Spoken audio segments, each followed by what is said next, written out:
and $50 off air duct cleaning. Zero Res. Ricky Meese in the KSL Traffic Center. KSL weather. High pressure takes over tomorrow and Thursday, keeping the skies clear.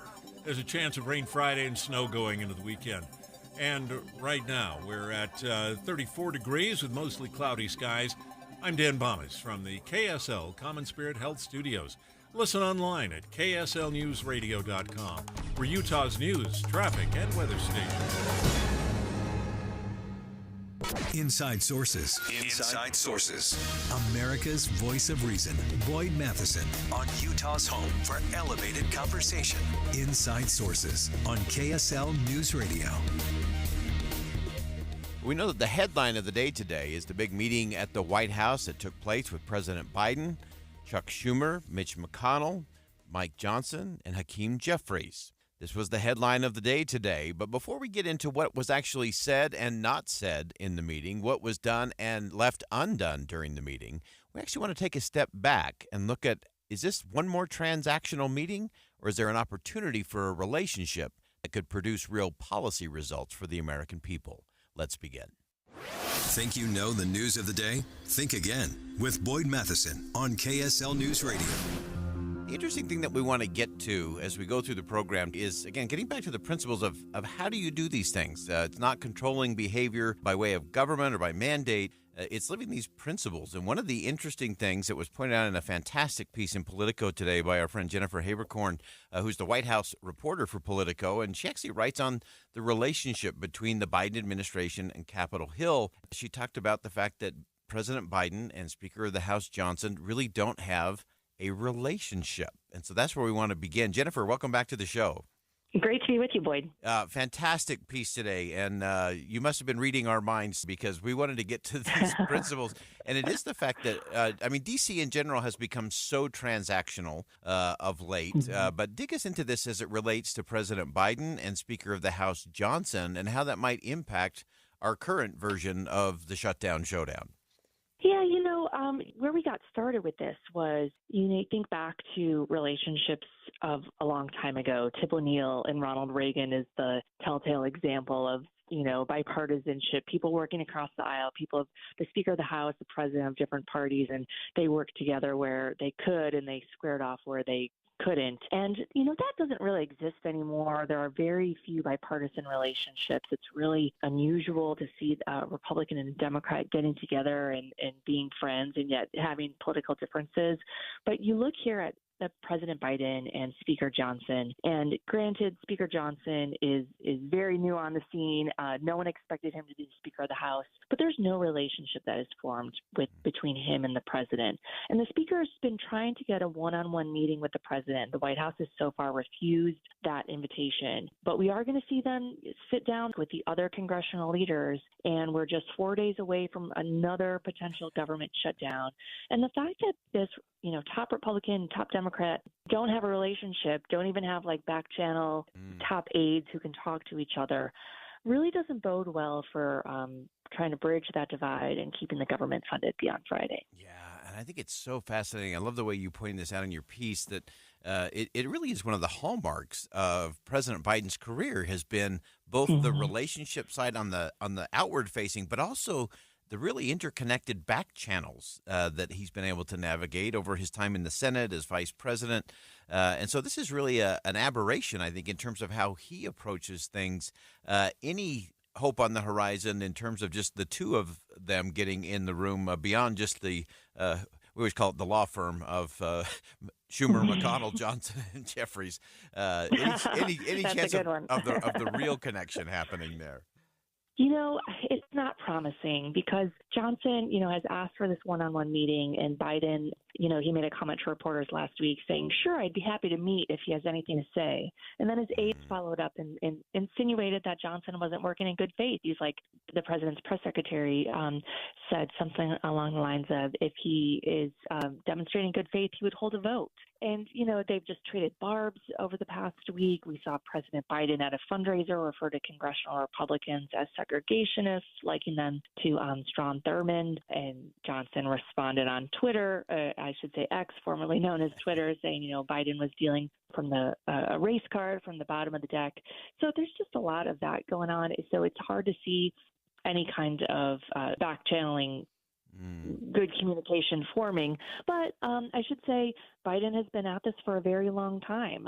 He has a good relationship with Mitch McConnell, the top Republican in the Senate. So he certainly knows how to do this. Yeah. I think it's a question, too, of how long Mike Johnson remains in his role. We know that his predecessor, Kevin McCarthy, was there for such a short period of time. It is legitimate to question, is this a relationship worth forming? Yeah, and I'm so glad you raised that, because there is sort of, again, when you're dealing with things in terms of transactions, if it doesn't look like that person's going to be around for long, then you just take whatever transactions you get and you move on to whoever's next. And I think that's become part of the dysfunction there. Anything that you're seeing or anything you're watching for, particularly going into tomorrow's meeting, that might indicate where we're headed as we kind of barrel our way once again towards the Showdown Friday? Yeah, because this will be a pretty high-profile meeting, I think it's really doubtful that they're going to come out of this and say, finish it up, guys. Like, we can go home and just get this done. So, I would certainly expect that coming out of this meeting, both sides are going to fall into their usual camps of talking points, Democrats saying, Republicans need to just fund the government. Republicans are saying Democrats just need to get on board with our plan to fund the government. If they come out of this meeting saying those talking points, I don't think that's a sign that there's certainly going to be a shutdown. After a meeting like this is typically staff kind of behind the scenes will try to push the ball forward, working across the aisle. But certainly if this meeting goes really south and, there's throwing glasses afterward, then that's, it's harder to see that staff back channeling happening. So we'll certainly know a bit about how things are going after this meeting, but it's not going to be conclusive. Yeah, for sure. And Jennifer, last question for you, because I think this is something that, again, another part of the lost art back there in D.C. is the art of the relationship back channel. From your inside sources there, as you talk to people behind the scenes, do you see any players, without having to name names, any players that are going to step up and play that role of relationship in the back channel pieces, which, again, are so important to the front channel things actually getting something done? The person that I keep my eye on in this moment is Shalonda Young. She's the president's budget director, and she's very well liked on Capitol Hill. She used to be a staffer on Capitol Hill for the Democrats. And she's from Louisiana, which is where Mike Johnson is from as well. And she has relationships with Steve Scalise, one of the number 2 Republican in the House, who's also from Louisiana. And given that, this topic is her wheelhouse, the president's budget, and that she has relationships on Capitol Hill, she's someone that I'm kind of eyeing as a potential bridge between the two camps. Yeah. Oh, that is fantastic. And you're not going to hear that anywhere else, folks. That's why we have Jennifer on this show. That is great. Very astute observation. And that is, I think Shalonda is the one who could actually navigate all of that. And you connected all the dots to Scalise, to the speaker, to the president, to the budget, and that's how these things, the staffers get things done, and that's just the way we go about it. You make it sound so easy, Boyd. Yeah, that's right. Now, if we can just get this done before Friday, or even Thursday, I'd be happy. That'd be great. Right.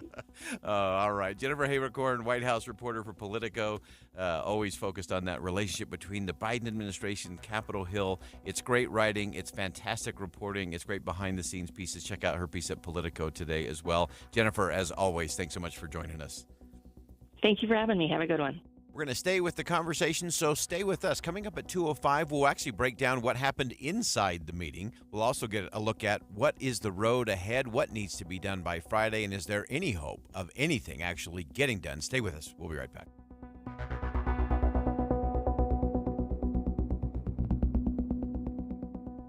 Think again on Inside Sources with Boyd Matheson. Be advised, this is a once-in-a-lifetime opportunity to save 40 to 80% on a hot tub and swim spa this weekend only, Friday through Sunday, Utah State Fair Park. Be advised, this is a once-in-a-lifetime opportunity to save 40 to 80% on a hot tub and swim spa this weekend only, Friday through Sunday, Utah State Fair Park. 18-month interest-free financing. Our factories have demanded we sell 1,000 hot tubs and swim spas this weekend. Utah State Fair Park. Huge factory incentives, factory rebates this weekend only. Utah State Fair Park. We can remove your old hot tub. Free delivery of your new hot tub. Hot tub starting at $2,999. Utah State Fair Park. Free delivery of your new hot tub. Just relax and enjoy. Utah State Fair Park. Friday, noon to 8 p.m. Saturday, 10 a.m. to 8 p.m. Sunday, 10 a.m. to 6 p.m. Free admission, free parking, free delivery. Utah State Fair Park. Call 833-SPA-SALE or visit hottubandSwimSpaSale.com. It's easy to think all money managers are pretty much the same. But at Fisher Investments, we're clearly different. Different? How? You sell high-commission investment products, right? No. Fisher Investments doesn't sell any commission-based investment products. Well, you must earn commissions on trades. Nope, never at Fisher. We're a fiduciary, obligated to act in our client's best interest. It's the highest standard of care for a financial advisor. How do you know what's in their best interest? We get to know our clients and then tailor a portfolio based on their goals and needs. But you probably sneak in some hidden and layered fees. No, we have one transparent management fee, structured so we do better when our clients do better. Wow, you really do look out for your clients. That's because our top priority is helping them achieve a comfortable retirement. It might be why most of our clients come from other money managers. Visit FisherInvestments.com to find out why investors like you switch to us. Fisher Investments. Clearly different money management. Investments and securities involve the risk of loss. See the high-flying dunks, show-stopping blocks, and crowd-silencing threes at Delta Center this season. With an action-packed schedule, it's easy to get to a Jazz game. Pick out an unmissable matchup or just a tip-off time that works for you. It's time to put on your Jazz gear and head to the game. Come with a friend, a loved one, or as a group. See all available tickets and options at UtahJazz.com or call or text 801-355-DUNK. Transform your old, outdated kitchen with Half Price Granite. For a limited time, Half Price Granite is offering special pricing starting at $25 per square foot installed. That's lower than most big box stores. These prices are some of the lowest around. Granite, quartz, marble, and quartzite, all starting at $25 per square foot installed. Call 801-486-1700 or visit halfpricegranite.com. Half Price Granite, affordable luxury. Hi, I'm Henry Winkler. My eyes are very important to me. My eyes connect me with everything I love. I loved my late father-in-law dearly. He always lit up a room, but his vision dimmed with age. He had age-related macular degeneration, or AMD. And since partnering with Apellis, I've learned there's an advanced form of dry AMD called geographic atrophy, or GA. His struggle with vision loss made me want to help others know about GA's warning signs. For some, colors appear dull or washed out. For others, hazy or blurred vision make it hard to see details, like fine print on price tags. Many have trouble seeing in the dark, making driving at night difficult. GA gets worse over time and cannot be reversed. If you think you have GA, don't wait. Treatments are available. Ask a retina specialist about FDA-approved treatments for GA and go to GAWon'tWait.com. Mom and Dad used to argue about everything, especially about Dad's drinking. It drove me crazy. It got so bad, I couldn't do my homework. I couldn't concentrate. I absolutely refused to let any of my friends come to our house for any reason. I would have been humiliated if anyone found out how much my dad drank and how loud my mom screamed at him. My family went from totally crazy to quiet, calm, and even peaceful. The only thing that happened is my mom started going to Al-Anon family groups. Her relationship with my dad really changed. I asked Mom if she would take me to her Al-Anon meetings or to Alateen. I wanted to see if I could have a better relationship with my dad. I'm sure glad I did. If someone's drinking troubling you, you might be surprised at what you can learn in an Al-Anon or Alateen family group from people just like you. Call 1-888-4-ALANON or go to alanon.org. 2 years ago, Americans watched in horror as a crisis unfolded at the Kabul airport. She was tear-gassed and beaten. Images of thousands desperate to escape Taliban oppression filled our news feeds. More than 80,000 Afghans made it to America. But the story didn't end there. It was very cold. There was no power, no heat. Who would help our newest neighbors? I'm Andrea Smartin. In Stranger Becomes Neighbor, you'll hear the stories of some remarkable refugees who left their homes and their dreams behind, only to start over from zero. Their only possession was 3 blankets. And you'll meet Americans who stepped up to help them. You want me to come when you deliver your baby. What can one person do in the face of an international disaster decades in the making? That's Stranger Becomes Neighbor. Find us at kslpodcast.com, follow us on Apple Podcasts, or anywhere else you listen. At Social Security, we are always thinking of ways to save you time and make things easier. That's why we created My Social Security. Opening a My Social Security account gives you secure access to your personal record and interactive tools tailored for you.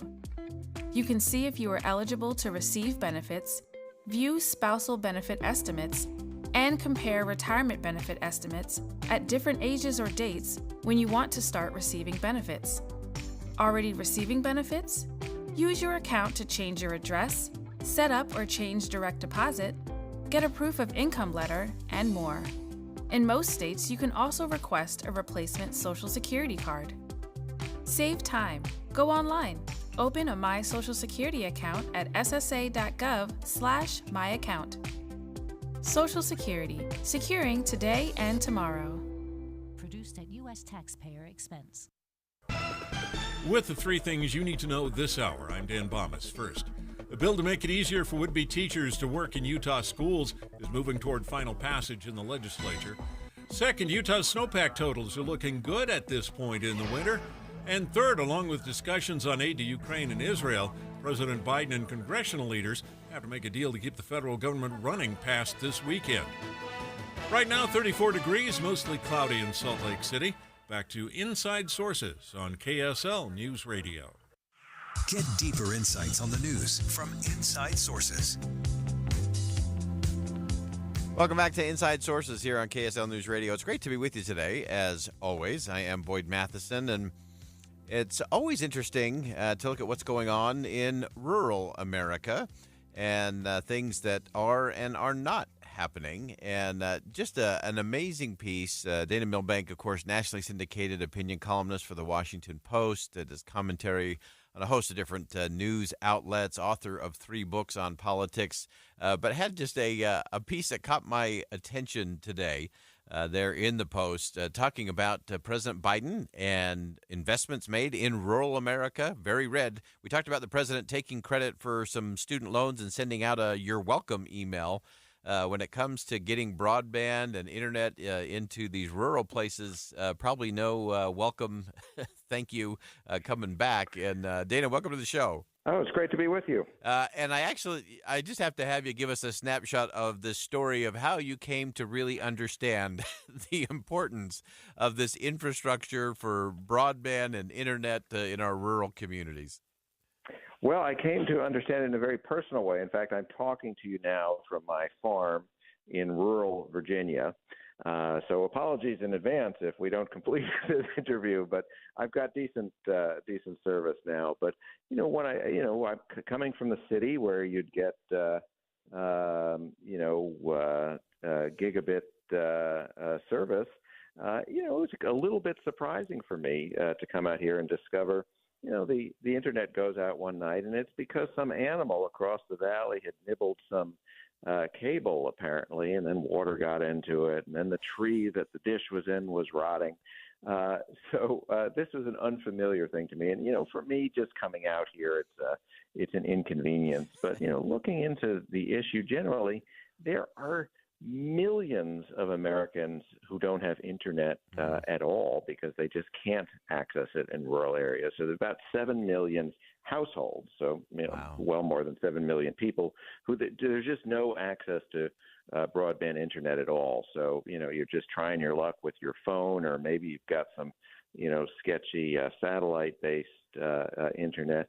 But there's millions and millions more who have inadequate, it's just really slow and creepy internet, or it's available in their rural area, but it's so expensive that they can't afford it. So, we're talking maybe 40 million Americans living in rural areas who really are not part of the information age. And for them, it's critical. You can't do telemedicine. You can't do teleworking. You certainly can't do e-commerce from home, and let alone the things many people in cities and suburbs take for granted is streaming a movie. Right. So it's very different, and for many years that was the agrarian life, and there's a lot of charm in it, but it's really leaving rural areas behind economically. So it's hugely important. Yeah, it is such an important thing. We've got a lot of things going on here in the state of Utah to make sure that access is there for all of those reasons, including telehealth and some of those things. And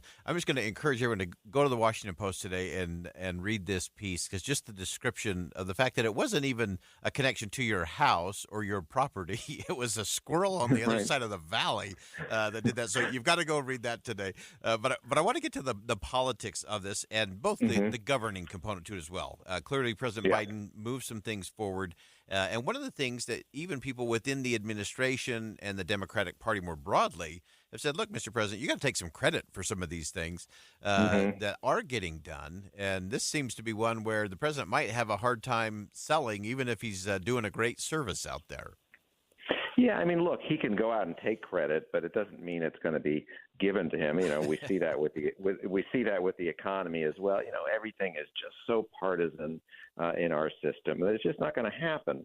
73% of Americans in rural precincts. This is the real rural America. I'm not even talking about small towns. They voted for Donald Trump in 2020. And these are the people who are, most helped by this investment in broadband, and it's $90 billion over 10 years, and it's from things like the infrastructure bill, and it's from the a lot of that COVID relief money. And a lot of this, Republican lawmakers opposed. And, in the case of the infrastructure bill, Marjorie Taylor Greene was out there saying it's, they're traitors if they voted for it. But this is actually what's helping people in these rural communities, whether they even know it or not, or whether they, appreciate it or not. But, so I give Biden credit for that. He said he's, going to be a president for all Americans. And this is a pretty good example of that. He's not helping a lot of his own voters, shall we say, with these kind of initiatives. Yeah, and we are always equal opportunity offenders, and we're also equal opportunity commenders on this show. And this is one of those. All right, good to hear it. Where I think we can commend the president and say, look, this did have a positive impact on rural America. And again, these are things that, in terms of being president for all Americans, this is one of those things that you just have to get done. And kudos to the president for making all of that roll. And Dana, we're going to have you come back on. I think you've got more adventures from your farm that I want to hear about in terms of. No. Who knows what's going to come up next? I'll probably cut my leg off with a chainsaw. Yeah, don't do that. We need you back, and we need you to continue to write. Dana Milbank, syndicated opinion columnist for the Washington Post. He's a great writer, a great thinker, and you need to go read this piece. You need to read all of Dana's pieces. They're really thoughtful, and they'll help you see things in a different light, beyond just the partisan lens, where you can actually look at the practical, tactical of what does this mean, and can we have a different kind of conversation around it. Dana, thanks again for joining us today. Oh, very kind of you. Thank you. All right, that's Dana Milbank, syndicated opinion columnist for the Washington Post. And I just kept chuckling reading this story and just imagining, again, on the other side of the valley, away from his farm, a squirrel in a tree with a dish in a tree. Ultimately was the problem for him not being able to have the internet and stream a movie for his children, amongst other things. But then you start getting into the process pieces of it. How do you get it fixed? And the fact that it's so remote and so rural, that the number of customers is so small, that not a lot of people are motivated to do that. That puts you kind of at the bottom of the priority list. And that's why a lot of these things that we look at in terms of policy that impact rural communities, that we really all need to be on board with. A great perspective as always. All right, we'll step aside for some bottom of the hour news. More Inside Sources coming up next. Stick around. We'll be right back.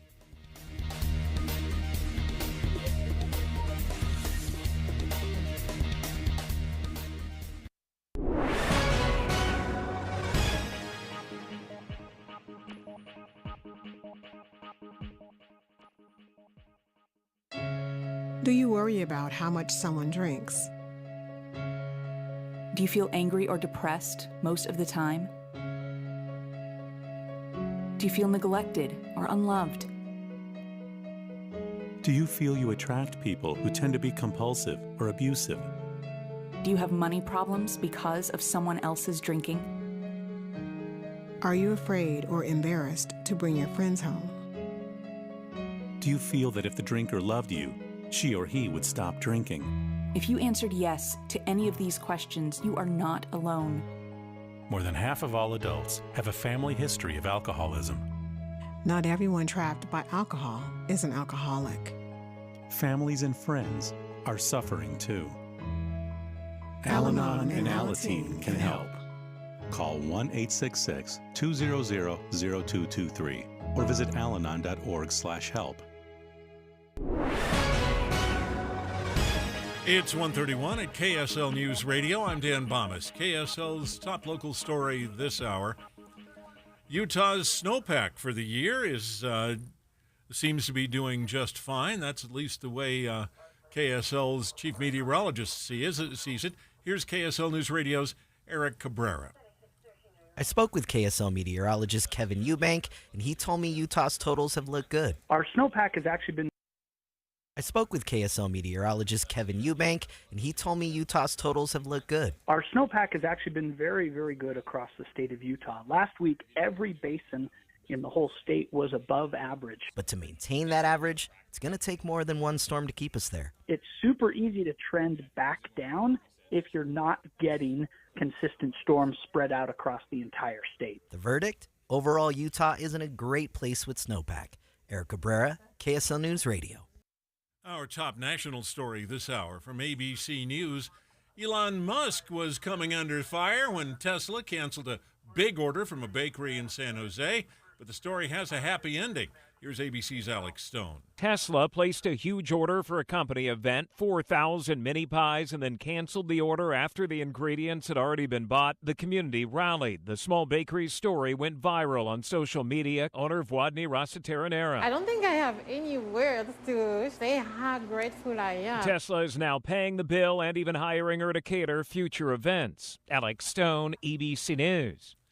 Our money at this moment, the Dow Jones average down about 100 points, while the NASDAQ is up around 54. And our KSL weather, looks like the sun is going to come out for a day or two. That's next. KSL News Time, 1:33. Here's a way to get breaking news updates anywhere you go. At the store or in a work meeting, you can get breaking news on your phone. You can quickly read it, swipe, or click for more. It's super discreet, super fast. That's the app for KSL News Radio. The life of a small business owner. Keeping the lights on, calling all the shots. And then there's workplace accidents. 500-degree ovens, rusty nails. Danger lurks around every corner. Workplace accidents can happen, but there is an easy way to keep your employees covered. Talk to your agent about workers' comp coverage from Pi, or go to piinsurance.com and get a quote. Safety first, then Pi Insurance. Individual rates, offerings, and savings may vary, subject to policy terms and conditions. Not available in all states and situations. Do you have an IRA or 401k? It's natural to think of this as being your money, right? But remember, you still have to pay taxes when you withdraw this money in retirement. And you could be paying a lot more in taxes on these accounts than you know. A lot more. Learn the strategies that can help you reduce or eliminate your taxes in retirement. Don't miss a special edition of Retirement Solutions Radio this Saturday afternoon at 3 o'clock, right here on KSL News Radio 102.7. Les Olson IT is now a Ricoh Graphic Arts and Production Systems dealer. Ricoh chose Les Olson because of our reputation for superior service and national recognition. Les Olson IT chose Ricoh Graphics because they're the best value compared to other commercial-grade printers. Ricoh excels in high volume, high speed, high resolution, and offers an exciting fifth color. Learn more at lesolson.com. Les Olson IT. I'm getting vaccinated with Prevnar 20, a Pfizer vaccine. So am I, because I'm at risk for pneumococcal pneumonia. If you're 19 or older with chronic conditions like asthma, diabetes, COPD, or heart disease, or are 65 or older, you are at increased risk for pneumococcal pneumonia. Ask your doctor or pharmacist about Prevnar 20, pneumococcal 20-valent conjugate vaccine. It can help protect you against pneumococcal pneumonia in just one dose. Even if you've already been vaccinated with other pneumonia vaccines, Prevnar 20 may help provide added protection. Prevnar 20 is approved for adults to help prevent infections from 20 strains of the bacteria that cause pneumococcal pneumonia. Continued approval may depend on a supportive study. Don't get Prevnar 20 if you've had a severe allergic reaction to the vaccine or its ingredients. Adults with weakened immune systems may have a lower response to the vaccine. Side effects include pain and swelling at the injection site, fatigue, headache, muscle, and joint pain. For full prescribing information, please call 1-855-213-2138 or visit Prevnar20.com. Traffic and weather together, brought to you by Sinclair's DinoPay app. Save up to 20 cents per gallon. Here's Ricky Meeks. We have had a surface street crash 3100 south, about 50th west, and an accident affecting both directions of Highway 6. This is about 3 miles west of Soldier Summit, and it has been snowy in the area. Need a perfect event venue? There's a place. This is the place, Heritage Park. Ideal for weddings, events, featuring 11 venues, beautiful grounds, affordability for any celebration. Call or visit thisistheplace.org.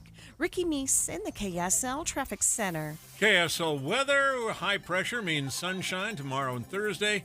Then there's a chance of rain on Friday and snow going into the weekend. Right now, 32 degrees and partly cloudy. I'm Dan Bomas from the KSL Common Spirit Health Studios.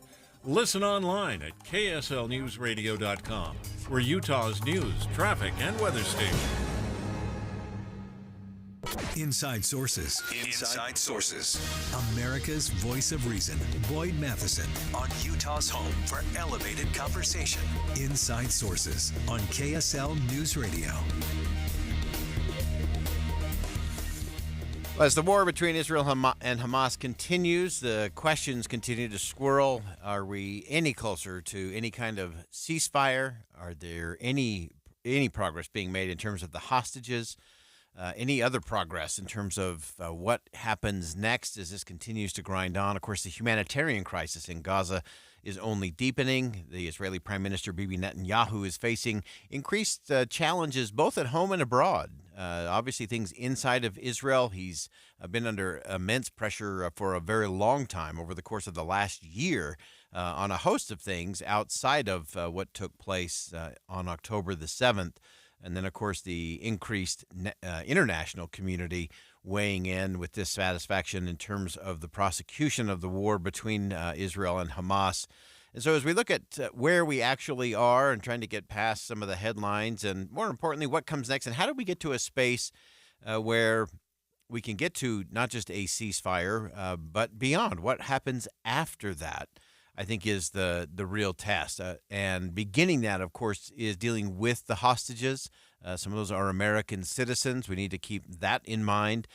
They have been held since October the 7th after the brutality of Hamas took place there. And so as we go through this, again, a lot of these are things that we just need to think through and process in terms of where are we really, and then what's the realistic path forward. Obviously, many of these challenges in the Middle East have been going on for centuries, and I don't expect any of those things to be taken care of overnight or with a quick sweep of the pen.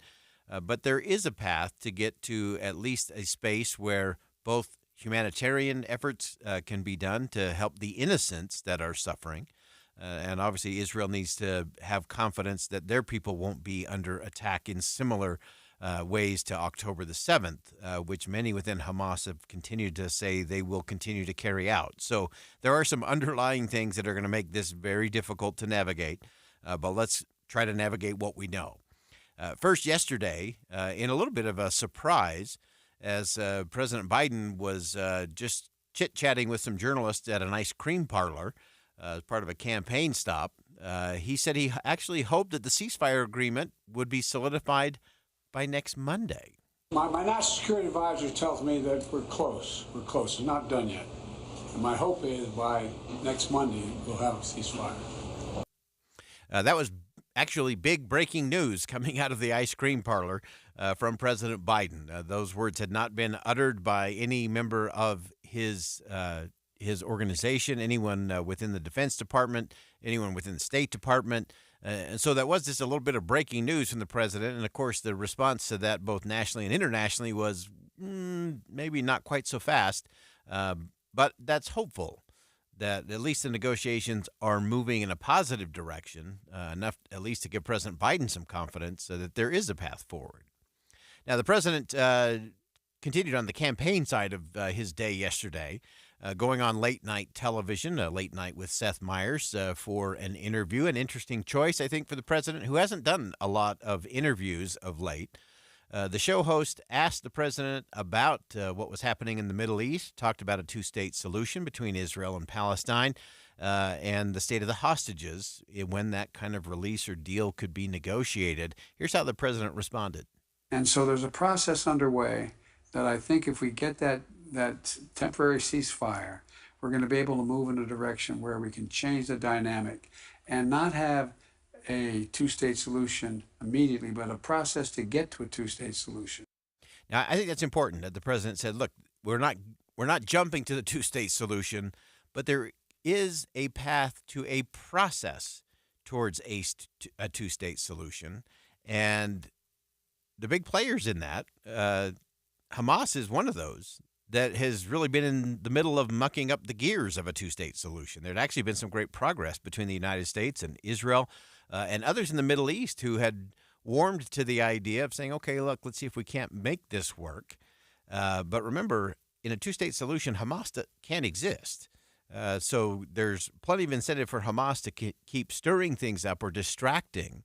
So that's going to be an interesting thing to keep our eye on is what happens if things start to really progress, if part of the day after, so to speak, in terms of hostages and ceasefires, if it is a path towards a two-state solution, there are some actors in the region that might use that as provocation or an excuse to take hostile action in the region. And so we really have to watch that very closely. On Sunday, I thought it was interesting, National Security Advisor Jake Sullivan, who was on CNN's State of the Union, he talked about the state of the hostages and where things were headed in terms of those negotiations. It is true that the representatives of Israel, the United States, Egypt, and Qatar met in Paris and came to an understanding among the four of them about what the basic contours of a hostage deal for temporary ceasefire would look like.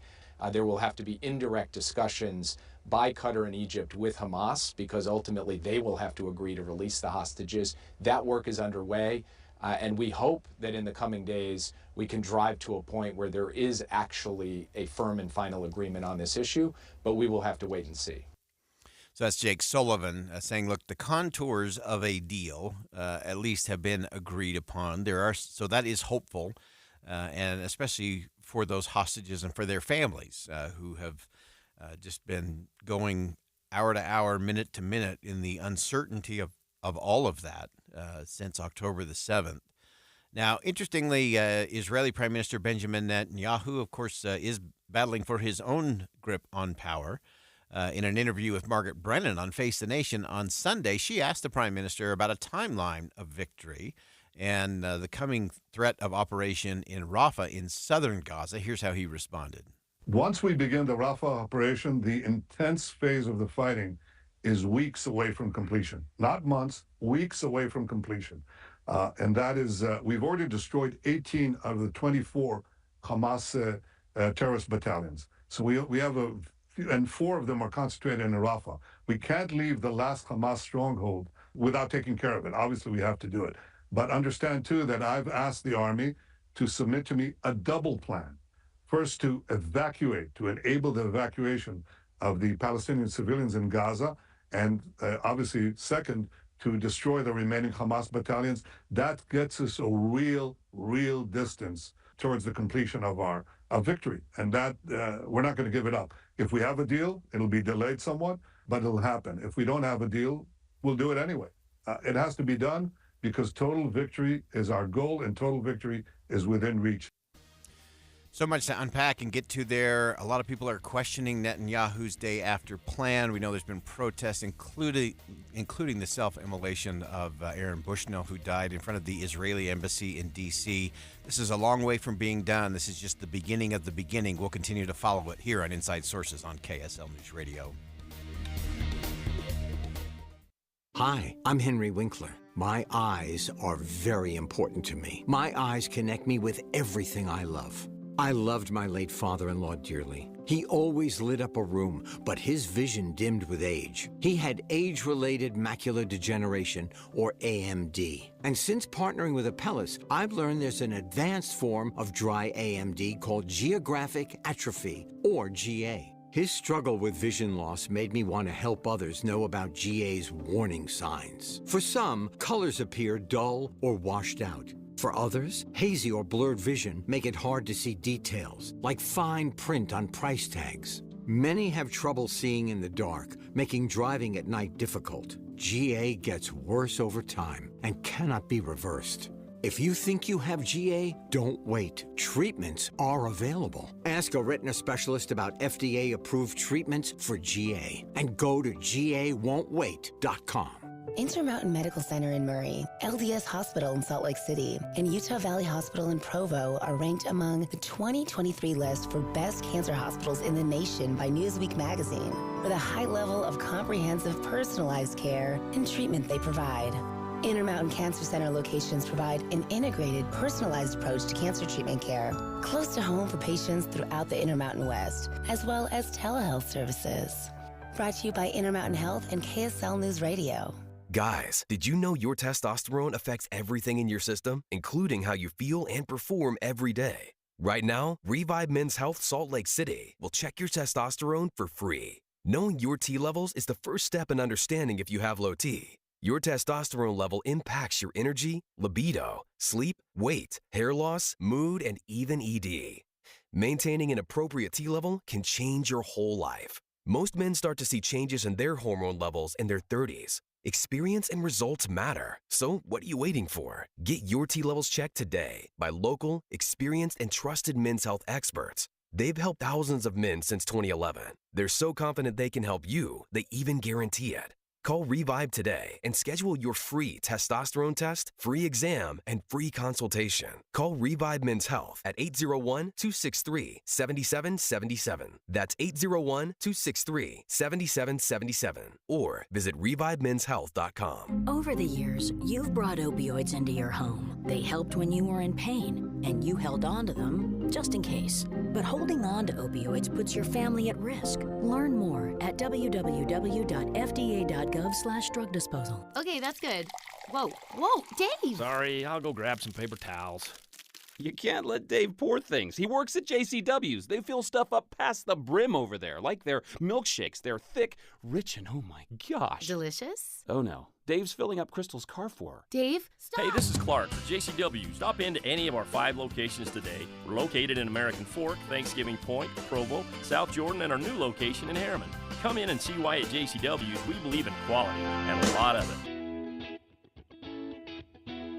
For John's 60th birthday, his family planned to drive down Old Route 66. But the trip took a detour when his wife got sick with RSV. It's a highly contagious virus that can lead to breathing problems and hospitalizations.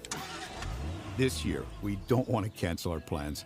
We're protecting ourselves with Pfizer's RSV vaccine, Abrysvo, respiratory syncytial virus vaccine. Abrysvo, a vaccine to prevent lower respiratory disease from RSV in people 60 years and older. It's not for everyone and may not protect all who receive it. Don't get Abrysvo if you've had an allergic reaction to its ingredients. A weakened immune system may decrease your response. Most common side effects are tiredness, headache, injection site pain, and muscle pain. For full prescribing information, please call 1-844-989-7284 or visit abrysvo.com. So don't wait. Ask your pharmacist or doctor about Pfizer's RSV vaccine, Abrysvo, because every breath matters. Getting help with plumbing repairs is easier than you think. All you have to do is call Any Hour Services or schedule an appointment at anyhourservices.com. No one helps more homeowners than Any Hour Services. With the 3 things you need to know this hour, I'm Dan Bomas. First, Utah's snowpack is looking good for the end of February. Second, the Safe UT app needs a boost from the legislature to keep on going. Third, a bakery in San Jose was losing a lot of dough until Tesla came through on its order for pies. Right now, 32 degrees and cloudy in Salt Lake City. Back to Inside Sources on KSL News Radio. Hear elevated conversation on crucial issues. Boyd Matheson on Inside Sources. Well, something that you may have missed yesterday. Yesterday was actually Study Abroad Day. And in celebration, we're actually going to take a look at the late Senator Paul Simon's Study Abroad Program Act that's going through a bit of a revival in the Senate this year. It was a bipartisan bill, takes the accolades on international education seriously. And this is an important conversation. It's one that I think we've missed out in so many different ways. The value of that experience for our young people, for our college students in particular, that can really help reframe and reshape the way they look at the world, the way they look at our country, and the way they look at their own ability to impact their communities right here at home. Really thrilled to have joining us on the program today. Melissa Torres is the Forum on Education Abroad's president and CEO, has been doing this for decades, oversaw 36 international study abroad centers in Asia, Europe, and Latin America. And Melissa, welcome to the show. Hi, Boyd. Thanks for inviting me here today. It's really a pleasure to speak with you. This is such an important thing, and it's one of those that's easy to get lost in all the other rat race and chase we have going on in Washington these days. But this is one of those areas that I think really has a significant impact on a young person if they have that ability to do a study abroad or something in another country. Just give us kind of the baseline of your work, what you found, and where we need to go next. Absolutely. We wrote this piece because it's absolutely imperative that our students and communities not be left behind. Study abroad enables students to develop critical skills that they need to compete in the global economy. And there's a big overlap between what students learn and how they learn it with what employers are looking for. So we're talking about things like problem solving, teamwork, flexibility. They're all skills that students develop in really meaningful ways through study abroad. And I think just as importantly, maybe more importantly, the U.S. needs a citizenry that can really embrace the discomfort that comes with discourse and disagreement and navigating difference. Yeah. And being able to do that with humility and respect.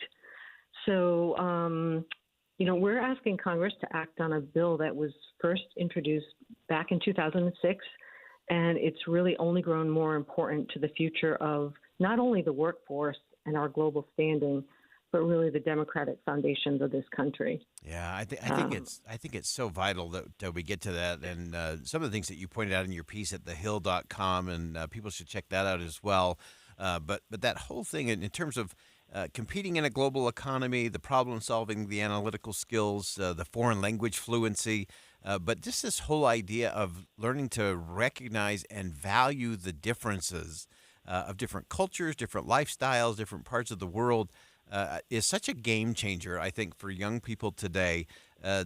That I think sometimes we may have this misperception, a study abroad, that's just a chance to go play for a few months and travel around Europe. It's much more than that. So get into some of the specifics in terms of how this impacts the way our young people are better prepared for the workplace and for society.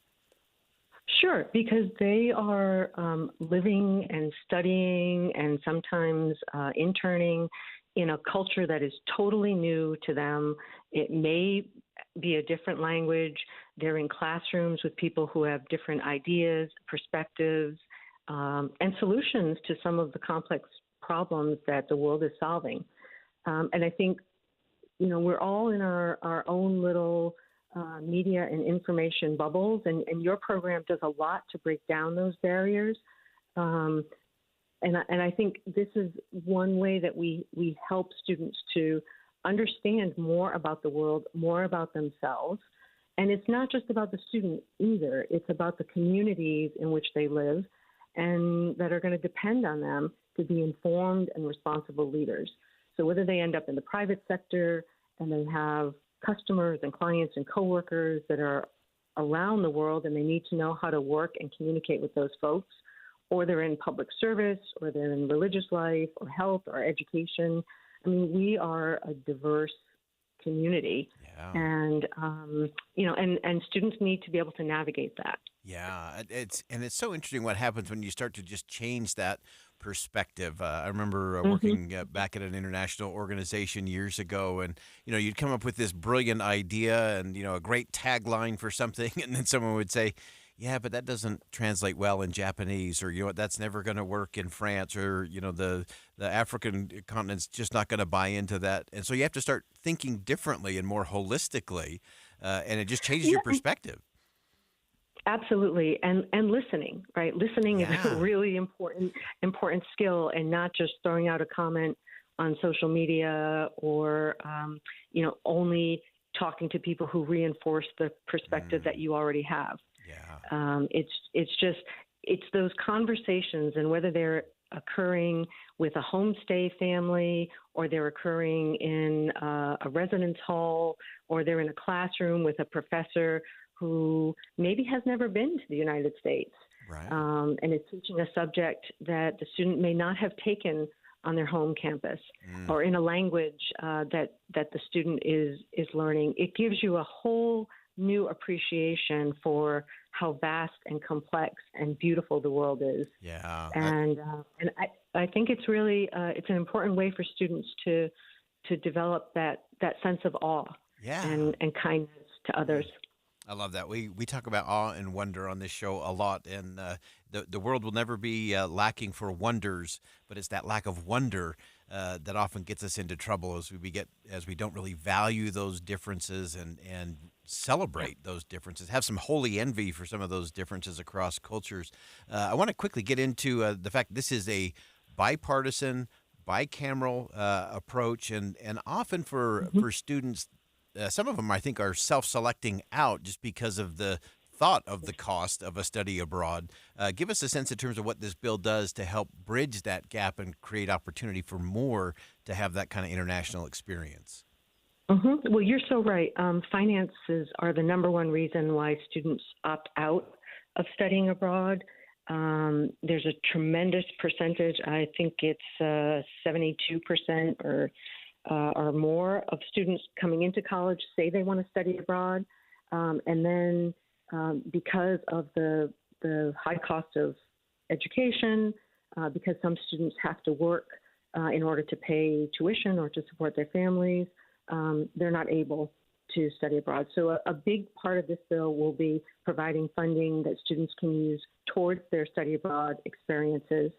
There'll be some funding that will also go to colleges and universities to help them develop study abroad programs that are affordable and are subsidized for students. And we also want to make sure that students have opportunities to go beyond Western Europe. Yes. Nothing wrong with Western Europe. It's a beautiful place. But a lot of our partners and clients and future customers are in Africa and Latin America.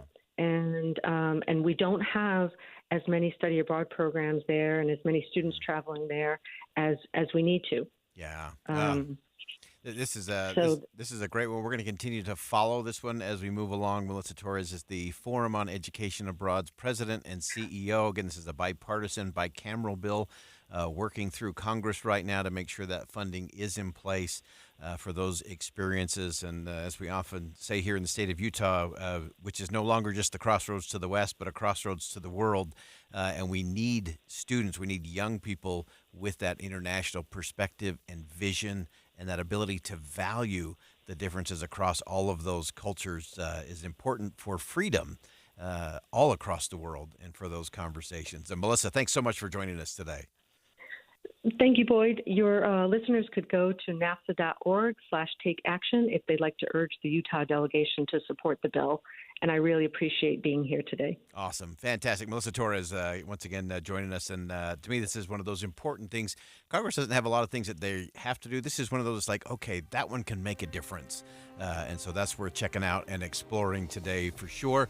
And that wraps up hour number one of Inside Sources here on KSL News Radio. We'll step aside for some top of the hour news. When we come back, we're going to dive deep into the Shutdown, Showdown coming up Friday. What can be done? What's the path?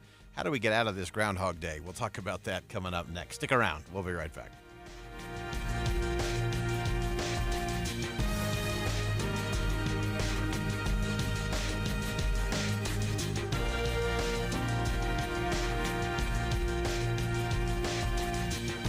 KSL FM Midvale. KSL Salt Lake City. From the KSL Common Spirit Health Studios, this is KSL News Radio.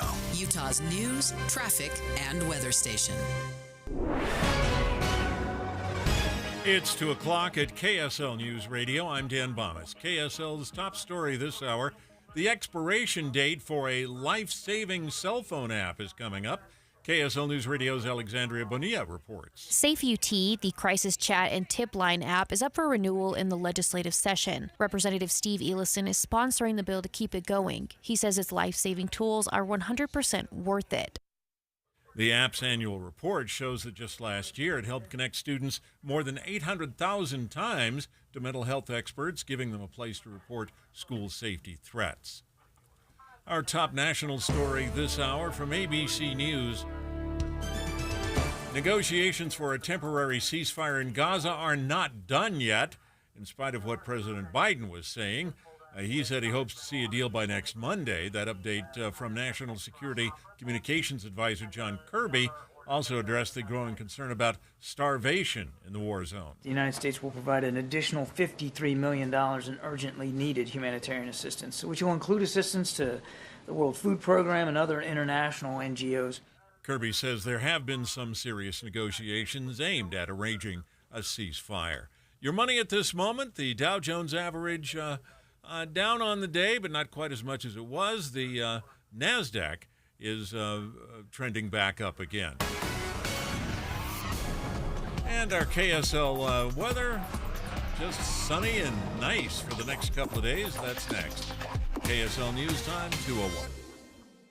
News doesn't just mean information or dates. It's the story of our local history being told in real time. Be a part of the story. This is Tim Hughes and Amanda Dixon. We hope to be a part of your story.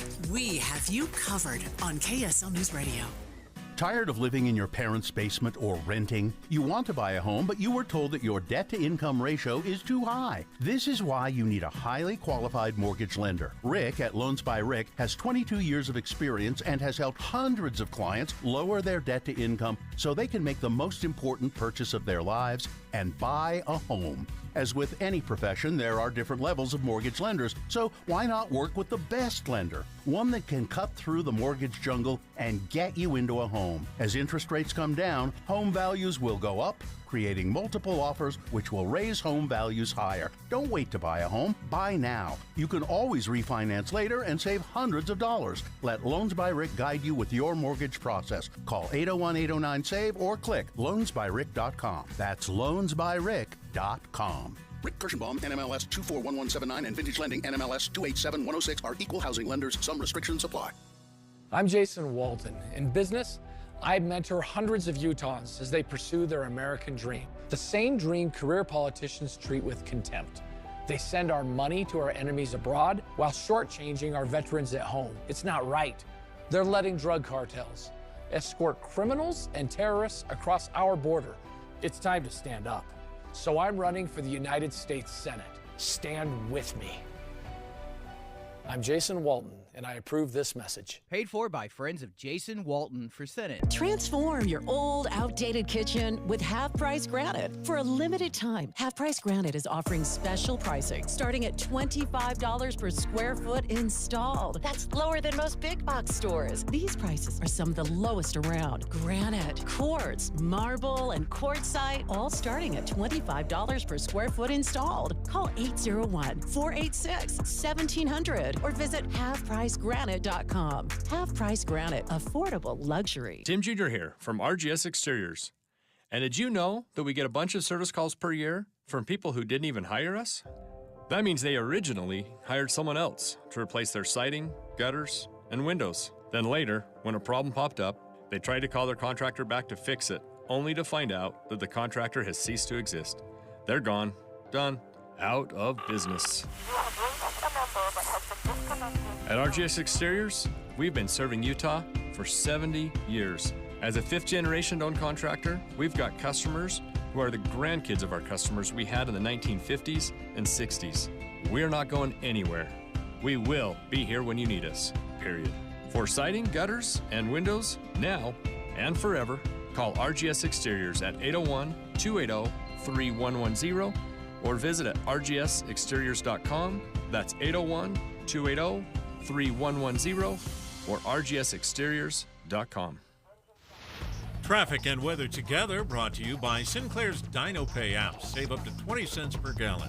Here's Ricky Meeks. We've had some light flurries come through parts of Davis and Weber counties, and we have some slowdowns southbound I-15 going from 5600 South Roy almost to Clearfield. Call 866-0-RES and say you want the KSL special. $33 per room cleaned and $50 off air duct cleaning. 0-RES. Ricky Meese in the KSL Traffic Center. KSL weather, even with those few snow showers lingering into the afternoon. High pressure takes over tomorrow and Thursday, and that'll bring sunny skies, but there's a chance of rain Friday and snow going into the weekend. And right now, 34 degrees and cloudy. I'm Dan Bomas from the KSL Common Spirit Health Studios. Listen online at kslnewsradio.com. We're Utah's news, traffic, and weather station. Inside Sources. Inside Sources. America's voice of reason.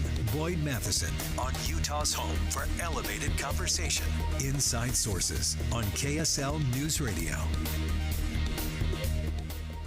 Well, if you missed the beginning of the show today, right at the 1 o'clock hour, we talked about how congressional leaders met at the White House to meet with President Biden. And, of course, you had the law firm, as we like to call it, of Schumer, McConnell, Johnson, and Jeffries.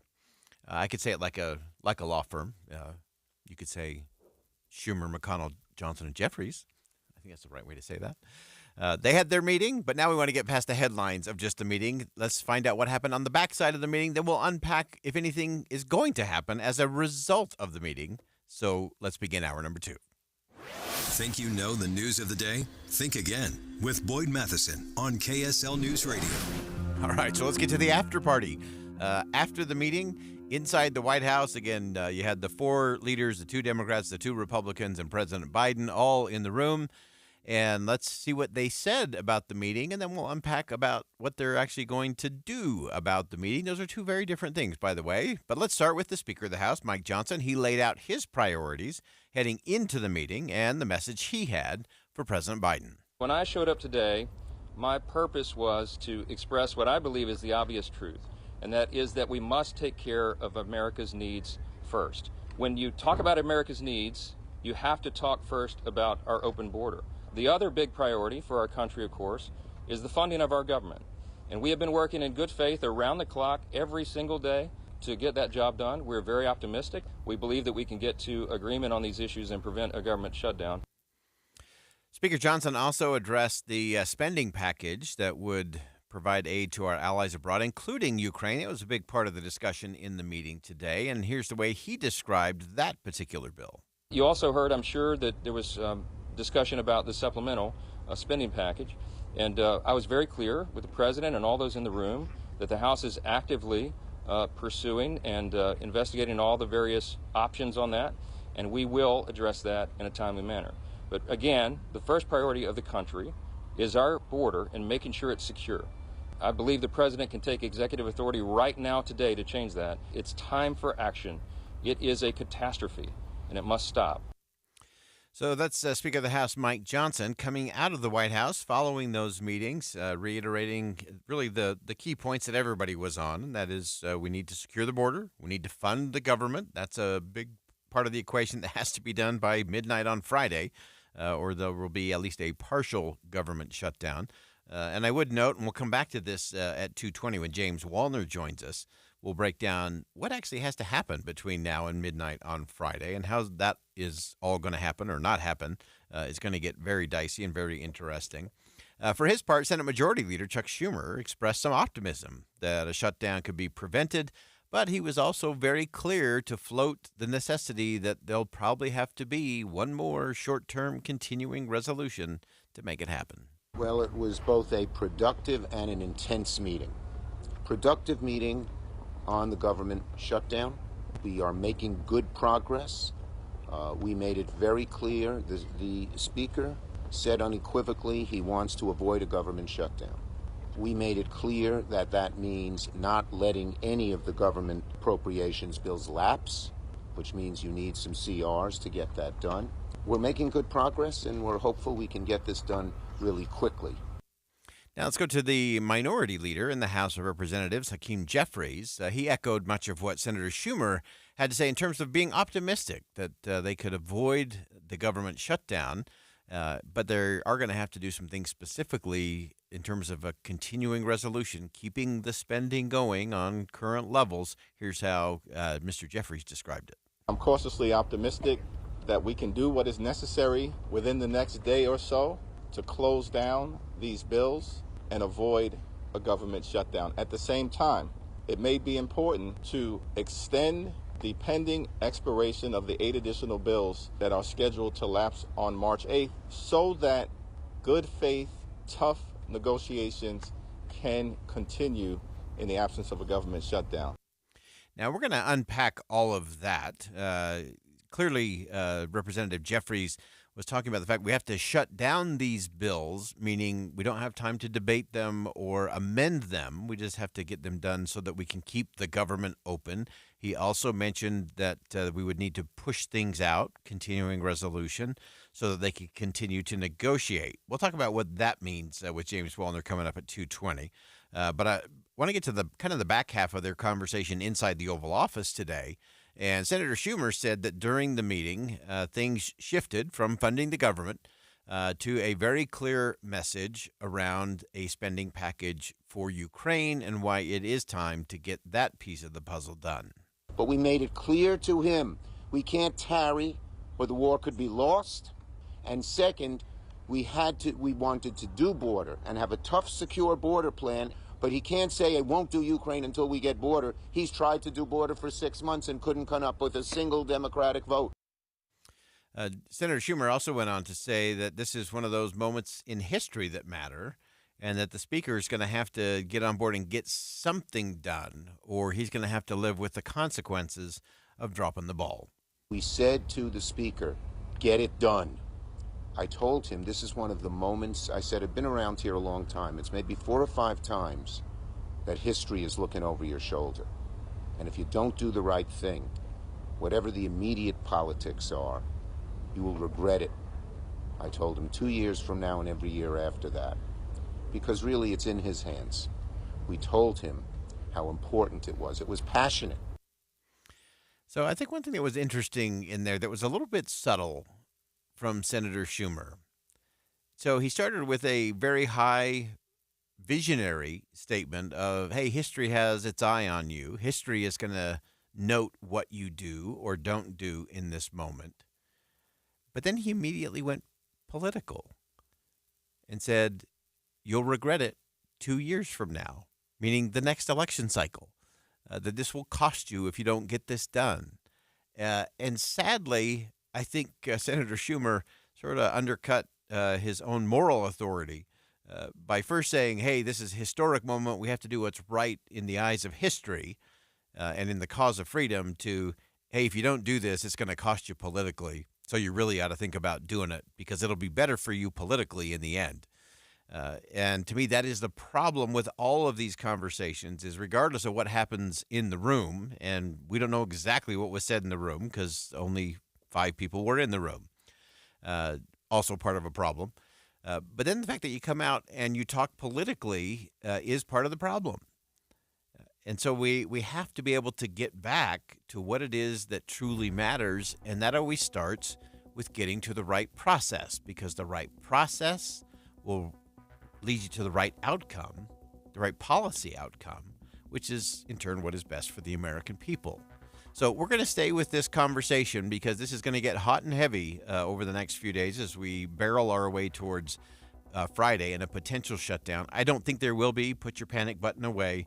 James Wallner is going to join us next to unpack what is likely to happen over the next 72 hours that will keep the government funded, kick the can down the road, keep everything rolling along as is, but not solve the bigger problem.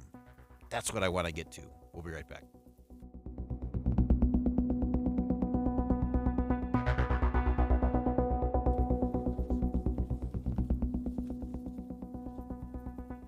Think again on Inside Sources with Boyd Matheson. You've heard about my journey with SOTA Weight Loss. SOTA stands for state-of-the-art weight loss. Why? Because it is state-of-the-art. I lost 37 pounds in under 90 days, and I am over 2 years down the road. Still feel great, still have more energy than I've ever had, all because of SOTA Weight Loss, and it's real simple. I did it. Thousands across the country have done it. You can check it out at their website at sodaweightloss.com.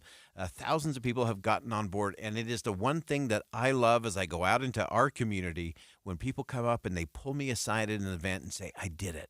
I lost 50 pounds. I lost 63 pounds, and I feel great. It changed my life. It changed my interaction with my kids and my grandkids. You can do the same. Don't try to do it alone. Do it with SOTA Weight Loss. You'll have your own coach and nutritionist every step of the way to help you make sure you get results and sustain the results for the long haul. When it comes to your SOTA Weight Loss journey, there's no time to lose, only time to win, so start winning today. Check it out at sodaweightloss.com, SOTA weightloss.com. Hi everyone, it's Congressman Blake Moore here. I am looking forward to hosting a series of in-person town halls throughout the 1st District, and I would love to see you. I will provide an update on my work in Congress and take your questions. 2024 has already been a busy and productive year for Team Moore, from committee work to meeting with many constituent groups, both in Washington and throughout the district, to learn more about the work you are doing for our community. On Wednesday, February 21st, I will be in Weber County at noon at Weber State University Walker Institute, Box Elder County at 5 p.m. at the Elwood Town Hall, and Cache County at 7 p.m. at the David B. Haight Center at Utah State. On Thursday, the 22nd, I will be in Salt Lake County at noon at the Hinckley Institute at the University of Utah. And finally, on Tuesday, the 27th, I will be in Davis County at 5:30 p.m. at the Catalyst Center. For more details and to sign up for my weekly e-newsletter, visit my website at blakemore.house.gov and follow us on social media at Rep. Blake Moore for updates and announcements. Thank you. Paid for by official funds authorized by the House of Representatives. Be advised, this is a once-in-a-lifetime opportunity to save 40 to 80% on a hot tub and swim spa this weekend only, Friday through Sunday, Utah State Fair Park. Be advised, this is a once-in-a-lifetime opportunity to save 40 to 80% on a hot tub and swim spa this weekend only, Friday through Sunday, Utah State Fair Park. 18-month interest-free financing. Our factories have demanded we sell 1,000 hot tubs and swim spas this weekend. Utah State Fair Park. Huge factory incentives, factory rebates, this weekend only. Utah State Fair Park. We can remove your old hot tub. Free delivery of your new hot tub. Hot tub starting at $2,999. Utah State Fair Park. Free delivery of your new hot tub. Just relax and enjoy. Utah State Fair Park. Friday, noon to 8 p.m. Saturday, 10 a.m. to 8 p.m. Sunday, 10 a.m. to 6 p.m. Free admission, free parking, free delivery. Utah State Fair Park. Call 833-SPA-SALE or visit hottubandSwimSpaSale.com. Put your phone on D&D. That means do not disturb when you're driving. And when you're going from point A to B, I need you to stay safe, please, so always sing with me. So put your phone on D&D. That means do not disturb when you're driving. And when you're going from point A to B, I need you to stay safe, please, so always remember this beat. Don't drive distracted. A message brought to you by the National Highway Traffic Safety Administration, Project Yellow Light, and the Ad Council. At Charmin, we heard you shouldn't talk about going to the bathroom in public, so we decided to sing about it. When you're rolling Charmin, I'm just soft on the potty. Less is more, so roll it back, everybody. Roll it back. Charmin's irresistibly soft and hella nice. The crib is always stocked. It's our party vibe. It's cushioning, please, so our cheeks feel flat. So worth it. Everybody wanna touch the sky. Charmin Ultra Soft is irresistibly soft and more absorbent, so you can use less. Enjoy the go with Charmin. Getting help with electrical repairs is easier than you think. All you have to do is call Any Hour Services or schedule an appointment at anyhourservices.com. No one helps more homeowners than Any Hour Services. Tim and Amanda. I don't want to be in the dark about things. I'm sure you don't either, Tim. I mean, I want to know what's going on with the weather. Are my kids safe? You know, where is my money going? I want to be informed. Yeah, the truth is, it's important information for you and your families to make sure that you are informed so that if some changes are necessary in your life or your children's life, you can make them by listening and starting your morning with us here on KSL. Wake up with Utah's Morning News with Tim and Amanda, 5 to 9 on KSL News Radio. With the three things you need to know this hour, I'm Dan Bomas. First, the Safe UT app has connected thousands of teens to resources to help them avoid suicide and deal with school safety, but that app needs new support from the legislature. Second, one of the big tax changes meant to help build a Major League Baseball stadium, an increase in the hotel room tax, has been taken out of the bill. And third, the White House says there have been some serious talks on a potential ceasefire in Gaza, but that deal is not done yet. 34 degrees and mostly cloudy in Salt Lake City. Back to Inside Sources on KSL News Radio. Get deeper insights on the news from Inside Sources. Welcome back to Inside Sources here on KSL News Radio. It's great to be with you today, as always. And it is a spring day in Utah with a little bit of snow, followed by some big sunshine. But it's actually Groundhog Day because, once again, we are back to the Shutdown, showdown, barreling towards Friday night, midnight. We just went through some of the comments coming out of the meeting at the White House with the firm, as we like to refer to it, the leaders of both the House and the Senate. So you have Schumer, McConnell, Jeffries, and Johnson, perfect law firm, sitting in there with the president. And now the question is, now what do they do? We know what they said. Now what are they going to do, and how can they possibly do it? And so we always turn to the sage of the Senate, James Wallner, senior fellow at the R Street Institute, great thinker, great writer, and joining us from somewhere in a secure, undisclosed location in the Everglades. James, welcome back to the show. Well, thanks for having me. It's a balmy 82 degrees down here, so. Well, that's a good place to be. As we look at the one more round of the Shutdown Showdown, given the time frame that's left on this one, what is it that has to be done? And as you look at it, what is most likely to be done over the next 72 hours or so? Well, they don't give themselves a lot of time, and I think it's important for your listeners to remember that the lawmakers have been gone on vacation back home in their districts and their states, instead of in Congress in Washington, D.C., trying to tackle this issue. So they've known this deadline at the end of the week is there all along.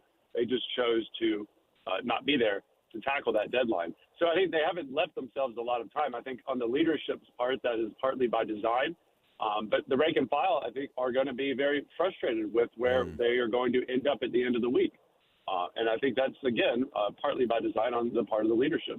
Yeah, I thought it was so interesting coming out of the White House meeting. Hakeem Jeffries, the minority leader in the House, said he said it in an interesting way. He said we have to shut down these bills in order to keep open the government.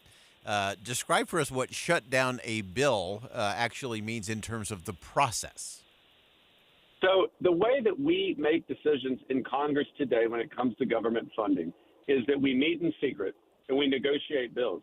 And then we come out of those meetings and then we pass those bills, or as the case may be, we don't pass those bills. And so everything leading up to those negotiations is posturing, trying to get the best possible leverage heading into those negotiations. And so what the minority leader Jeffries is referencing here is basically saying, no, we don't agree with these bills that the House Republican Conference can pass. We don't think those are a good idea. And we are going to proactively reject them out of hand so that we can hopefully get them back to the negotiating table so they don't call our bluff and actually force us to vote against those bills on the floor. But if the case may be, we're willing to do that as well. But it's all designed to get better bills because we don't write bills on the floor of the House and Senate anymore. We write them behind these closed doors. Yeah, and then there's always that additional shutdown portion, which is we have to shut it down before it gets to the floor because, of course, we're in a hurry now because we've been gone for 2 weeks. And so we don't have time to actually read these bills or debate them on the floor of the House or the Senate. We just have to have an up or down vote, which, again, makes it easier for leadership to say, hey, this is the best we could do. You're going to have to bite the bullet and vote yes, just so we can keep the government open. That's right. Look, coming out of this meeting at the White House, the leaders I have no doubt, would love to pass any bills right now, and they could probably come to an agreement pretty quickly on what those bills would be. I think it's the challenge for them is their rank and file, more so in the House than in the Senate, but also in the Senate. And what happens is that leaders often will negotiate bills and then come to find out that their rank and file do not like those bills, which is where we're probably headed with the 4 bills that expire at the end of the week. And the rank and file, in particular, House conservatives, are demanding funding riders or policy changes. It's perfectly legitimate to do so. The bill itself will be full of riders already. But they're asking for more riders or different riders.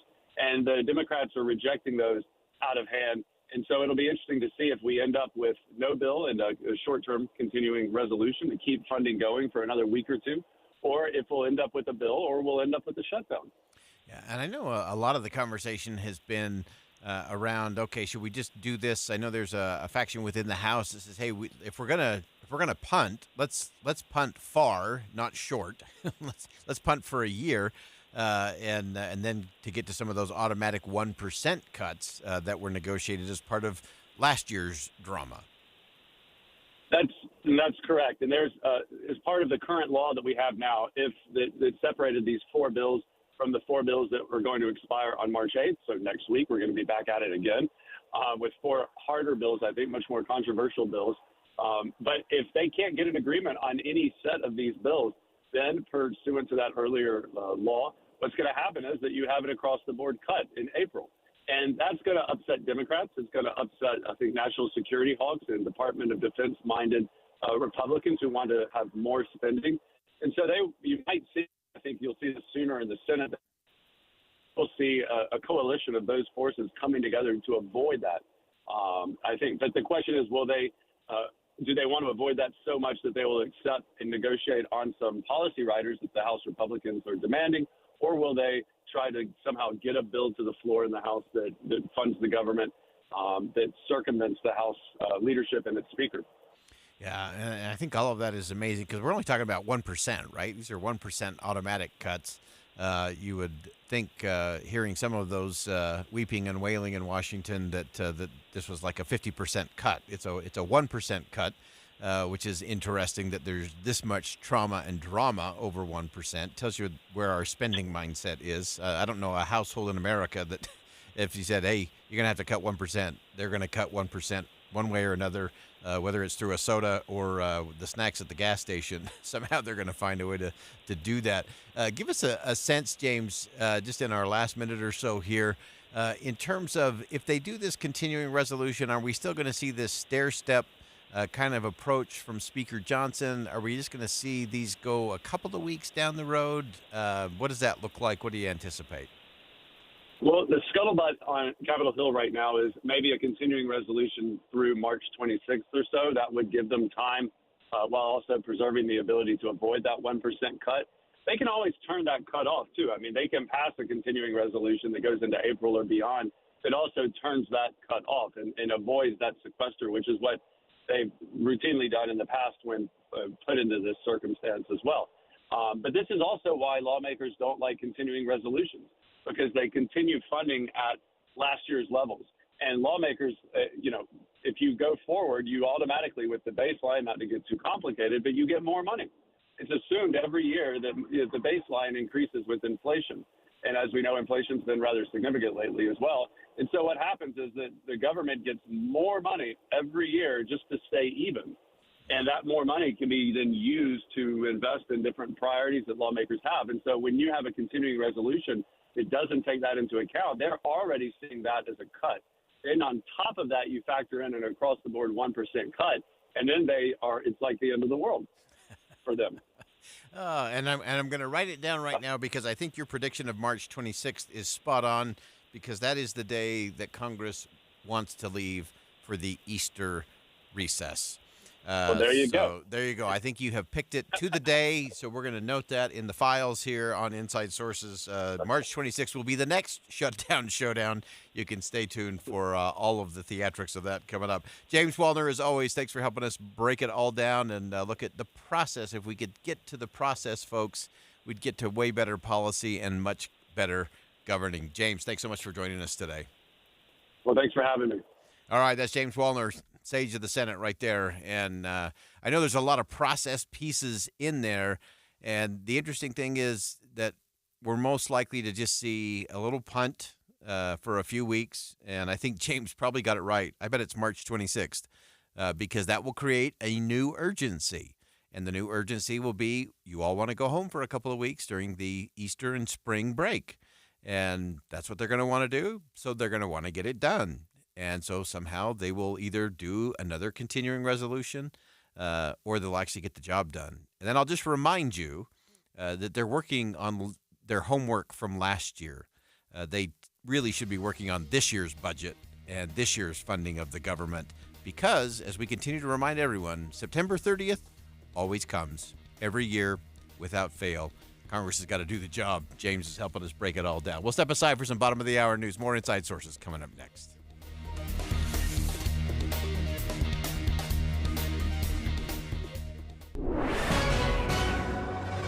It's 2:30 at KSL News Radio. I'm Dan Bomas. KSL's top story this hour.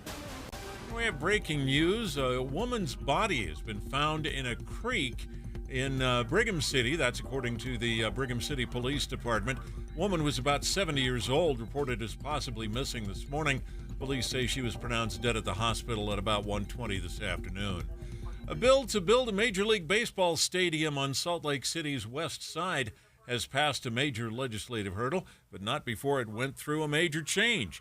KSL News Radio's Amy Kobabe explains. The state won't increase hotel taxes to pay for a big portion of the $900 million. Instead, they'll keep an increased tax on rental cars and use state sales tax in the area for the project. The Senate president says that should still get them about $600 million. The bill now heads to the Senate after passing in the House this morning. Our top national story this hour from ABC News. The president of France leaving open the prospect of sending French troops to help fight Russia in Ukraine. National Security Council spokesperson John Kirby was asked about that. We'll let President Macron speak for his military and what he is or is not willing to do with his troops. The president's been clear. He does not support U.S. troops involved in this conflict in Ukraine. President Biden has been trying to get a bill passed through the House that would provide additional military aid for Ukraine. Your money at this moment, the Dow Jones average closing trading today down 96 points. The NASDAQ was up 59 points, and the S&P 500 up about 8.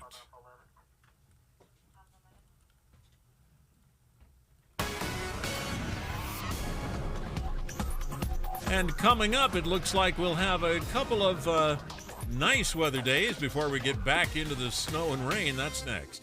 KSL News Time, 2:32. You know what's great about KSL's traffic coverage? Trained traffic reporters and real listeners. Trading information and making the commute safer and faster for everyone. Every 10 minutes on the 9s, we have you covered on KSL News Radio. This is Trent Reed with Ryan Valuation, formerly Economics Partners. We built one of the premier valuation firms in the country, then were acquired by Ryan Tax, for a great valuation, by the way. Now, as Ryan Valuation, we're the same top valuation practice with the resources of a global firm. Love him or hate him, or anything in between, if Trump had hired us, he wouldn't have New York claiming he owes them $354 million. I'm half kidding, but in all seriousness, there is no better team to hire for your valuation needs than my team. Whether you're an attorney needing help with litigation over a valuation matter, a business owner or executive needing your company valued for tax, financial reporting, or strategic reasons, a private equity partner needing valuation of your portfolio, or an accountant with a client needing a valuation, Ryan Valuation is the right call. We're headquartered here in Utah, but do our work nationwide. To hire the best, email us at valuations@ryan.com. That's valuations@ryan.com. The life of a small business owner. Keeping the lights on, calling all the shots. And then there's workplace accidents. 500-degree ovens, rusty nails. Danger lurks around every corner. Workplace accidents can happen, but there is an easy way to keep your employees covered. Talk to your agent about workers' comp coverage from Pi, or go to piinsurance.com and get a quote. Safety first, then Pi Insurance. Individual rates, offerings, and savings may vary, subject to policy terms and conditions. Not available in all states and situations. Are you stressing about your IRS tax problems? Have you received notices from the IRS threatening to garnish your wages, levy your bank accounts, or seize your property? You need an ally. Allies Tax Relief has tax attorneys and enrolled agents that are ready to fight for you. They have saved millions for taxpayers just like you. Allies Tax Relief can help put a stop to IRS collections and, most importantly, negotiate your tax debt. Here's Brenda, a happy client of Allies Tax Relief. I owed the IRS around $57,000, and they're about to start garnishing my paychecks. I heard a commercial on the radio about Ally's tax relief, so I thought I'd give them a call. After a day, they were able to at least stop the garnishments, and after a few months of negotiations, I walked away owing the IRS only $301. If you owe the IRS, call Allies Tax Relief right now for your free consultation. Call 800-647-0499. 800-647-0499. That's 800-647-0499. Traffic and weather together, brought to you by Sinclair's DinoPay app. Save up to 20 cents per gallon. Here's Ricky Meese. Valley Freeway traffic looking good. We do have an accident called out at 9th West, just south of 20th South. Common Spirit hospitals, clinics, and caregivers all connected to advanced healthcare in Colorado, Kansas, and Utah. Healthcare with human kindness is here. Hello, human kindness. Ricky Meese in the KSL Traffic Center. KSL weather, a few snow showers lingered into the afternoon, but then high pressure will take over tomorrow and Thursday. And to keep things sunny, there's a chance of rain Friday and could see some snow going into the weekend. And right now, we're at 34 degrees, mostly cloudy skies. I'm Dan Bomas from the KSL Common Spirit Health Studios. Listen online at kslnewsradio.com. We're Utah's news, traffic, and weather station. Inside Sources. Inside Sources. America's voice of reason. Boyd Matheson on Utah's home for elevated conversation. Inside Sources on KSL News Radio. As we covered yesterday, the Supreme Court started hearing a case regarding net choices, the net choices case against Texas and the state of Florida. Proposed social media regulations, and it's a really interesting thing to keep digging into because there are such interesting ramifications and far-reaching unintended consequences that I think could come out of this.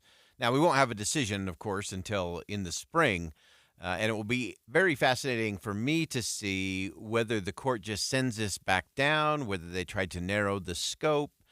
Those are all things that will be very interesting. And if you missed it yesterday, we also carried part of a conversation between Justice Sonia Sotomayor and Justice Amy Coney Barrett. They had a fascinating conversation about how these conversations play out behind closed doors at the Supreme Court and how they go back and forth. And sometimes as they interact with one another and listen and ask questions of one another, sometimes to take the heat off or turn the temperature down on very divisive things, one of the things that the court generally does will either send things back for more consideration or they will narrow the scope of a particular ruling and say, we're not going to apply it to everything. We're going to apply it to this specific thing, and then we can have another conversation about other areas or other areas of unintended consequences. I think that's really interesting.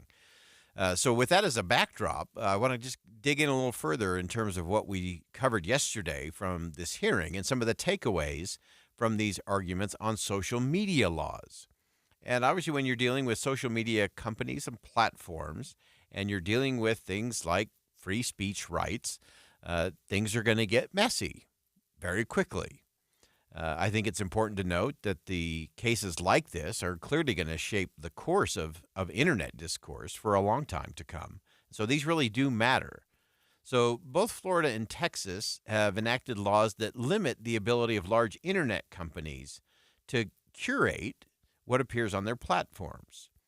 Now, part of that is in response to what some conservatives have considered censorship of views from the political right by Silicon Valley companies on the left, all in the name of, curbing hate speech or misinformation or disinformation. So all of that is the backdrop to these cases. Again, the rulings on these won't come out until the spring, but it's really interesting to look at those and what is the responsibility of that provider. A lot of the arguments were kind of interesting to me in the fact that they all kind of harken back to previous breakthroughs in technology. Some were comparing them to early phone companies and what they were carrying, and that surely a phone carrier couldn't discriminate based on somebody's speech or who they were trying to call.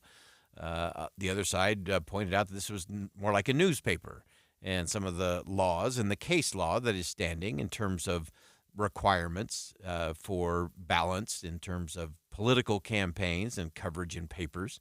And so all of these things, as you can imagine, get pretty messy pretty fast.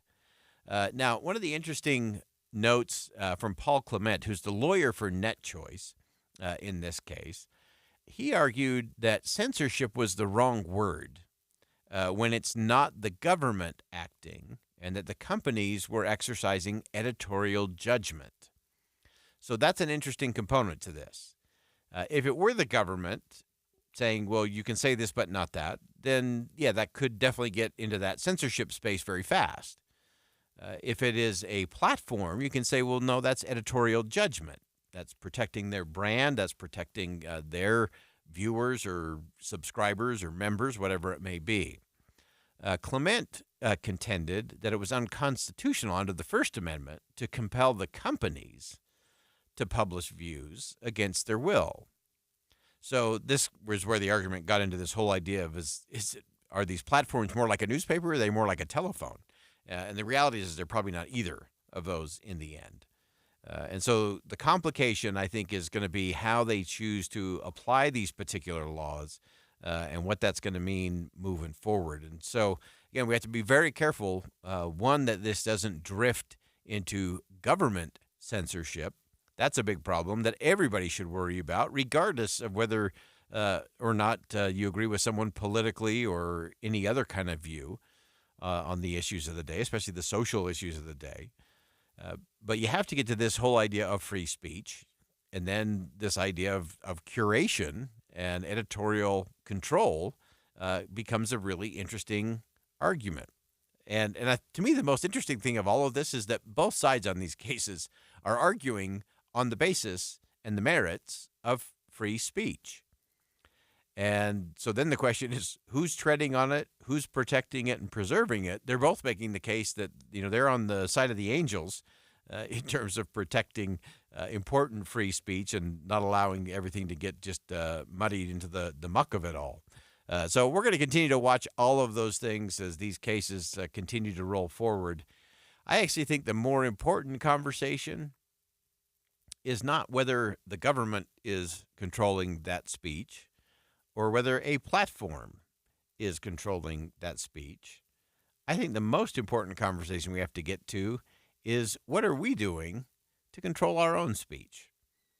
And what are we doing when we are served up by a social media platform based on the algorithms, based on what we're clicking on or liking or following or reading or viewing on TikTok? What's our responsibility in all of that? Because what gets validated gets repeated. And when we live in this society where the clicks, the likes, the dopamine rush that comes as we scroll through things and swipe on things, we're kind of creating our own bubble. We're sort of being our own editorial board and telling the platforms, this is what I want more of. And so they give us more. And we swipe more, we scroll more, we click more, we like more. And as a result, we get more.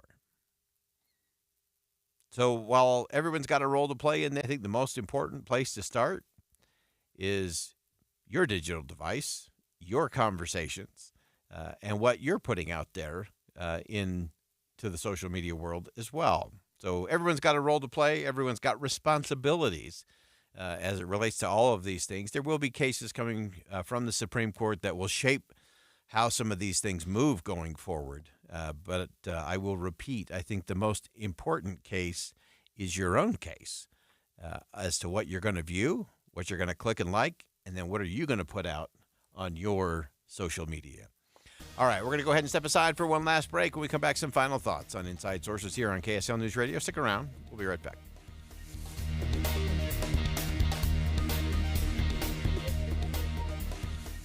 There are so many things that set Euromax cabinets apart from any other cabinet provider. The details can be a bit overwhelming, but let me give you a small sample. Each of their boxes are made from laminate with high-strength pressed wood core. They band all four edges of each piece using a waterproof and heat-resistant PUR glue that's the best in the industry. Their process virtually eliminates water damage, chipping, and greatly extends the life of your investment. Their LED lights are inset flush, so they look amazing wherever you put them. Whether it's inside glass cabinets, under the wall cabinets, or in the toe kicks, nothing adds a more luxurious feeling than lighting done correctly. When it comes to the face of your cabinets, the sky's the limit. They have access to all the cutting-edge products in the market. Simply put, the finest cabinet to be built and installed in the state of Utah. Go see their showroom in Pleasant Grove or start shopping their product at EuromaxFurniture.com. That's EuromaxFurniture.com. Euromax, built for you. When was the last time you gave your carpet the love and attention it really deserves? Not only is your carpet one of the biggest investments in your home, but it's also the biggest air filter in your home. If your carpet hasn't been professionally cleaned, you're breathing in all sorts of nasty dirt, dander, and germs that keep recirculating again and again. Lucky for you, Zero Res is going to spread the love to you and your home with their February special. Don't think vacuuming or DIYing will suffice. Call the pros. Zero Res has over 7,400 Google reviews with a 4.8 rating. This month, it's $33 per room cleaned, plus a fourth room free with promo code 4FREE24. And don't forget about your air ducts. Take $50 off your air duct cleaning with promo code CLEAN-AIR. Call ZeroRes, 866-ZERO-RES, or online at ZeroRes.com and say you want the KSL special. ZeroRes. Spelled backwards or forwards, it's the right way to clean. Be advised, this is a once-in-a-lifetime opportunity to save 40 to 80% on a hot tub and swim spa. This weekend only, Friday through Sunday, Utah State Fair Park. Be advised, this is a once-in-a-lifetime opportunity to save 40 to 80% on a hot tub and swim spa. This weekend only, Friday through Sunday, Utah State Fair Park. 18-month interest-free financing. Our factories have demanded we sell 1,000 hot tubs and swim spas this weekend. Utah State Fair Park. Huge factory incentives, factory rebates, this weekend only. Utah State Fair Park. We can remove your old hot tub. Free delivery of your new hot tub. Hot tub starting at $2,999. Utah State Fair Park. Free delivery of your new hot tub. Just relax and enjoy. Utah State Fair Park. Friday, noon to 8 p.m. Saturday, 10 a.m. to 8 p.m. Sunday, 10 a.m. to 6 p.m. Free admission, free parking, free delivery. Utah State Fair Park. Call 833-SPA-SALE or visit hottubandSwimSpaSale.com. Ah, the life of a small business owner. Keeping the lights on, calling all the shots. And then there's workplace accidents. 500-degree ovens, rusty nails. Danger lurks around every corner. Workplace accidents can happen, but there is an easy way to keep your employees covered. Talk to your agent about workers' comp coverage from Pi, or go to piinsurance.com and get a quote. Safety first, then Pi Insurance. Individual rates, offerings, and savings may vary, subject to policy terms and conditions. Not available in all states and situations. I'm Jason Walton. In business, I mentor hundreds of Utahns as they pursue their American dream. The same dream career politicians treat with contempt. They send our money to our enemies abroad while shortchanging our veterans at home. It's not right. They're letting drug cartels escort criminals and terrorists across our border. It's time to stand up. So I'm running for the United States Senate. Stand with me.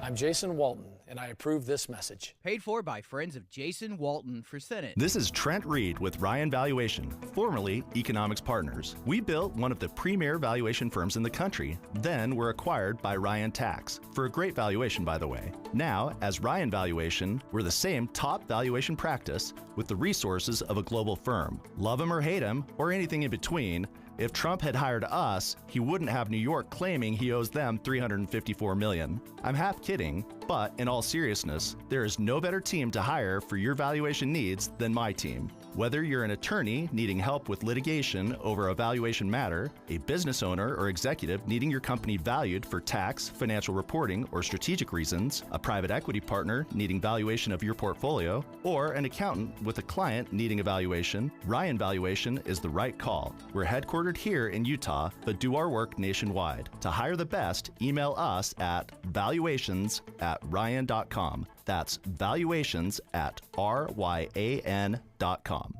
A stranger with a gun came upon two teens taking pictures under a rising full moon. But violence is only the beginning of this story. Sometimes I thought, there are no miracles.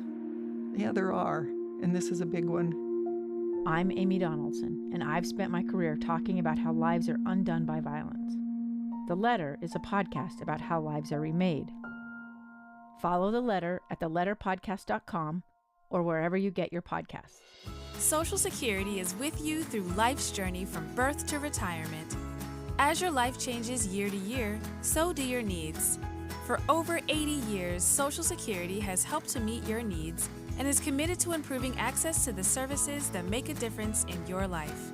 Today, you can verify your earnings, estimate your future benefits, apply for retirement, manage your benefits, and even change your address, all from the comfort of your home.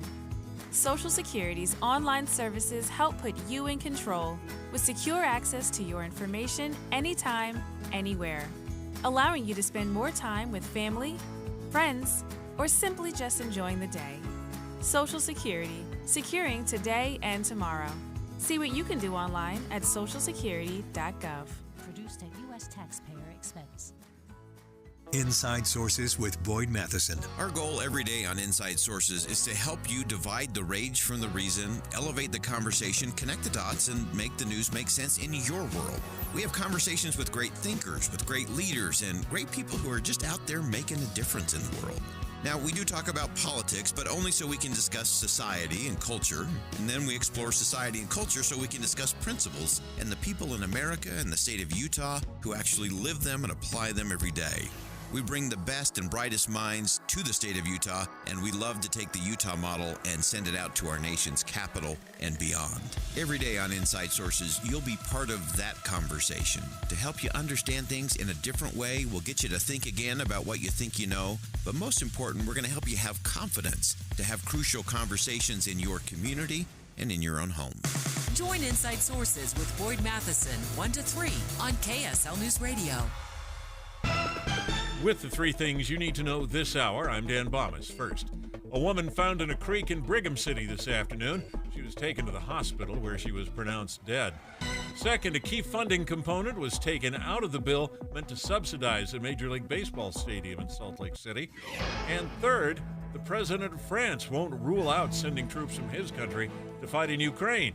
But the White House says the U.S. military won't go there. Right now, 34 degrees, mostly cloudy in Salt Lake City. And back to Inside Sources on KSL News Radio. Hear elevated conversation on crucial issues. Boyd Matheson on Inside Sources. Welcome back to Inside Sources here on KSL News Radio. Great to be with you today. As always, I am Boyd Matheson. As we round out the show today, I want to go back to conversation from yesterday about an important conversation that took place between two Supreme Court justices that are pretty far apart, probably on the ideological spectrum, maybe even in the way that they interpret the Constitution or approach their job on the bench. But they said some things that have kept me thinking and thinking again about how they go about the process at the Supreme Court. It's one of those things that, on one hand, you wish you could be in the room where it happened just to observe it. I'd love to be there just to see how these conversations take shape and what actually happens as they're forming these opinions, as they're writing these opinions, making these rulings. Of course, on the other hand, I really don't want cameras in there because that changes everything. We've seen the performative politics that we have on the floor of the House and the Senate in a host of other places in our country. So I don't think we need that. I don't think that would be helpful in particular. But I would love to just be able to watch, fly on the wall, kind of watching of the process of how they go about it, because I think it's instructive in terms of the way we should be having conversations in our communities and around the kitchen table as well. So this was a conversation. It was at the National Governors Association. Of course, it was at the invitation of both Governor Spencer Cox and also a good friend of the show, Judge Thomas Griffith, retired from the D.C. Circuit. He really brought all of this together. And so I want to start with Justice Barrett. She spoke on the difference between our political system and the process of the Supreme Court in analyzing and discussing critical issues. We don't have press conferences and that sort of thing. So really, the product of our work is the opinion. If you want to know what the court's reasoning is, you have to look at the opinion because it explains the decision. Last year, there was the student loan case, and I joined the Chief's majority opinion, and Justice Sotomayor joined Justice Kagan's dissent. There was a vigorous debate in the country about the student loan forgiveness program, but the opinion didn't mirror that debate. It wasn't about whether loan forgiveness is a good thing or a bad thing or a desirable thing or not. It was about the scope of a statute. So really important. I love the fact that Justice Barrett pointed out that, look, this was a hotly contested issue in the country. But when the justices went behind closed doors, that wasn't the discussion. It wasn't about how many people were for it and how many people were against it. The discussion was about what does the law say, and then how do we apply it? That keeps the conversation in a much different space than when you're just yelling pejoratives, whether in person or online, at someone you disagree with. So I love that Justice Barrett says, look, we have to step back. And then we have to follow a process. It's a disciplined process. Remember, dismantling does not take a lot of discipline. Just yelling at the opposition requires no moral character or fiber or thought. Justice Barrett saying we have to do it different because it's not a popularity contest. It's not even a democracy behind those closed doors. It is about what is the application of the law. Now, Justice Sonia Sotomayor talked about the damage of the political parties and how they've actually impacted the reputation and perception of the Supreme Court. Take a listen. I think the worst thing that's happened to the judiciary is political parties. We don't come into this work as a Republican or a Democrat.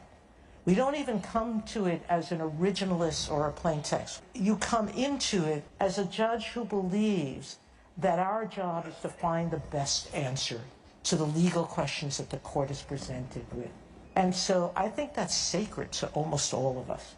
And remember, thankfully, for us, presidents don't last that long, right? There's 8 years. So for us to be beholden to one of them is a little crazy, you know? No, seriously, there is built into the system a protection, which is lifetime appointment, that should give us the freedom to grow as we grow in the job as well.